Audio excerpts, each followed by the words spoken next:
Alors on est mercredi, il est à peu près 17h15. Je suis debout depuis 5h30 et j'aimerais vous parler d'un livre que j'ai fini hier, un résumé de livre qui s'appelle Rest, R-E-S-T. Et qui dit pas mal de choses et qui dit notamment que même les plus grands, en tout cas beaucoup d'exemples de plus grands, véritablement bossaient 4 heures par jour. En tout cas, ce qui véritablement servait leur objectif principal de vie, ça leur prenait 4 heures par jour. On retrouve des gens très connus, on retrouve des gens comme, alors Winston Churchill, lui, il faisait une sieste, c'était non négociable, même au moment des temps les plus graves et les plus noirs de la guerre. Donc pour te dire, debout depuis 5h30, et j'ai osé quand même prendre ce temps pour aller faire du vélo. D'ailleurs, il est dit que les sportifs entrepreneurs ont des performances, c'est très technique, de 14% supérieures aux entrepreneurs qui ne sont pas sportifs. J'aimerais bien que toi, là, derrière ta caméra, tu me dises si tu donnes encore du temps à ton activité physique, même si tu es chef d'entreprise, même si tu as plein de choses à faire. Est-ce que tu es toi aussi convaincu que dans toutes tes journées, tout le temps que tu utilises, il y a du vrai temps qui est important, utile, que tu mérites de voler à toi-même, ta santé et ta famille. Voilà, je voudrais juste en finir là et puis je vais rentrer, il va être plus que 18h. Donc on va violer le couvre-feu. Mais à vrai dire, c'est très politiquement incorrect, mais je m'en fous. Ce qui compte avant tout, c'est la liberté. Ici, j'ennuie personne. Je suis dans les bois. Je crois vraiment pas que je contribue à rendre des gens malades. Dis-moi toi ce que tu fais. Dis-moi ce que tu fais dans les commentaires de cette vidéo. Si tu prends encore le temps de faire du sport, et si tu penses que ça peut nuire à ton boulot que de prendre du temps pour faire du sport, en tout cas pour l'atteinte de tes objectifs. Et je vais vous faire une toute petite analyse là, de ma journée du jeudi, notamment pour votre business.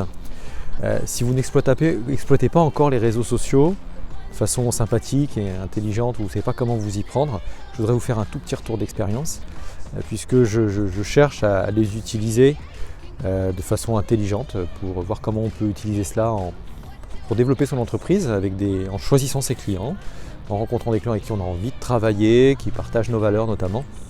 Et donc je voudrais vous partager quelque chose, puisque je suis dans certains groupes, et j'avais un a priori sur une catégorie de clients, en me disant ces gens-là, je ne les vois pas sur les réseaux sociaux forcément. Il s'agit des professions libérales médicales, dans mon cas bien sûr, mais dans les vôtres il y en a peut-être d'autres. Et j'avais un a priori, je pense aux chirurgiens dentistes. Et moi je me disais, les chirurgiens dentistes, c'est des gens finalement qui n'ont pas forcément besoin de développer un marketing particulier. Ils posent leur plaque. En tout cas, on est en France, à un moment où je parle de ça.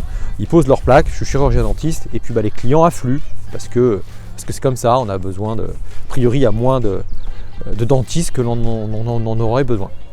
Et à mon grand étonnement, j'ai rencontré quelqu'un d'assez sympathique, formidable, j'ai trouvé très, très, très intéressant, très amusant, qui sur un réseau social me dit, grâce au fait de suivre tel coach, puisqu'on suit le même, j'ai fait plus 60% de chiffre d'affaires. Waouh!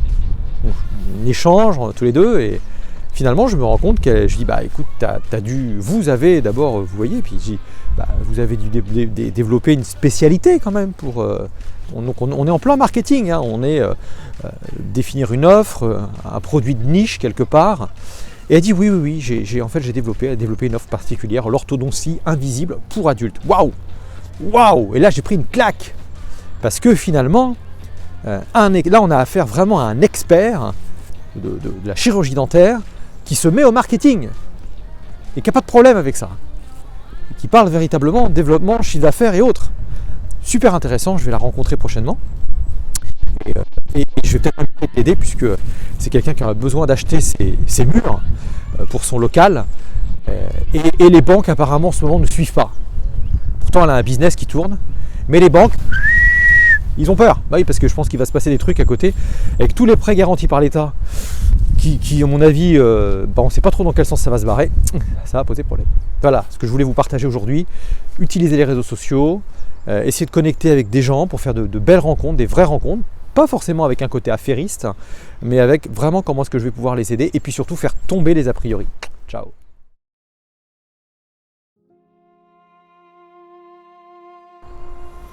On est vendredi, Et ça fait déjà 1 an que nous sommes pris en otage. C'est ma vision des choses et je l'assume. D'ailleurs, j'ai enlevé ce masque qui en dit beaucoup sur ce que je pense de tout cela.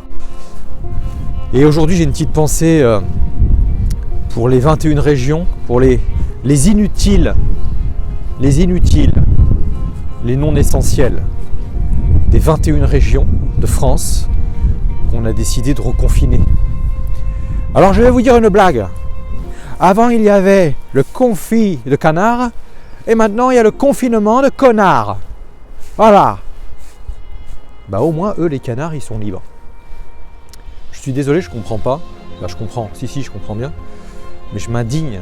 Et en même temps, j'ai beaucoup de sympathie et de respect pour tous les Français qui respectent ça, qui prennent ça, et qu'on a réussi à bien convaincre que c'était la meilleure solution. Je sais pas ce que vous en pensez. J'aimerais bien que vous me fassiez vos commentaires par rapport à ça. En tout cas, 21 régions dans lesquelles on dit clairement qu'il y a des inutiles. Donc, si vous faites partie des inutiles, j'aimerais bien avoir votre retour. N'hésitez pas, dites-moi. À bientôt. Allez, on est vendredi, ce coup-ci, je vous parle encore d'autre chose. Comment est-ce qu'on peut demander à un enfant, un gamin, un jeune de 17 ans, déjà de savoir ce qu'il veut faire de son avenir, et à un point tel qu'il est tellement paumé qu'il est en mode stand-by. Il arrête tout, il ne va plus à l'école. C'est le cas du fils d'un ami que j'ai décidé vraiment d'aller aider. Je vais aller le chercher, on va voir ce que ça va donner. Parce qu'aujourd'hui, il est en situation, il est à l'écart du système scolaire, alors que c'est un jeune homme qui a tout pour réussir. Mais le problème, c'est comme beaucoup d'adultes, il ne voit pas, il n'a pas conscience de son potentiel, il n'a pas conscience de qui il est, il ne voit pas la même personne. Quand moi je le regarde, lui il ne voit pas la même personne que quand il se regarde. Et ça m'a fait tellement mal au cœur parce que le 17 mars, c'était son anniversaire, il a eu 17 ans le 17 mars. Et il n'a pas pu aller fêter la Saint-Patrick avec la fête de la bière, parce que c'est fermé et c'est pas plus mal, pour la fête de la bière en tout cas. Mais dans son discours, et c'est ce qui m'a vraiment interpellé, il aurait dit je suis un bon à rien, ça aurait fait la même chose.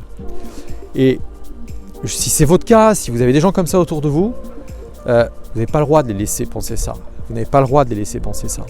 Parce qu'en chaque individu, la nature est bien faite. Et en chaque individu, il y a un super pouvoir. Il y a un talent.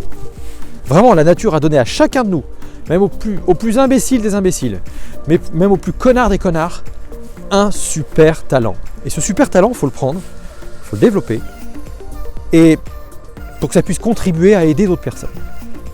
Donc je vais l'aider. En tout cas, j'ai décidé que ce gamin-là, je ne veux pas le laisser comme ça. Et d'ailleurs, si vous êtes parent, vous verrez que des fois, enfin on le sait en tant que parent, c'est des fois plus quelqu'un qui a moins de connexion, moins de liens, notamment sanguins, qui va pouvoir débloquer la situation. Et on a le devoir, absolument le devoir, là c'est le cas d'un jeune de 17 ans, mais on sait très bien que des adultes, même à 40-45 ans, ne savent toujours pas où ils veulent aller, ils sont paumés. Donc, c'était la petite réflexion du jour. Voilà, à bientôt.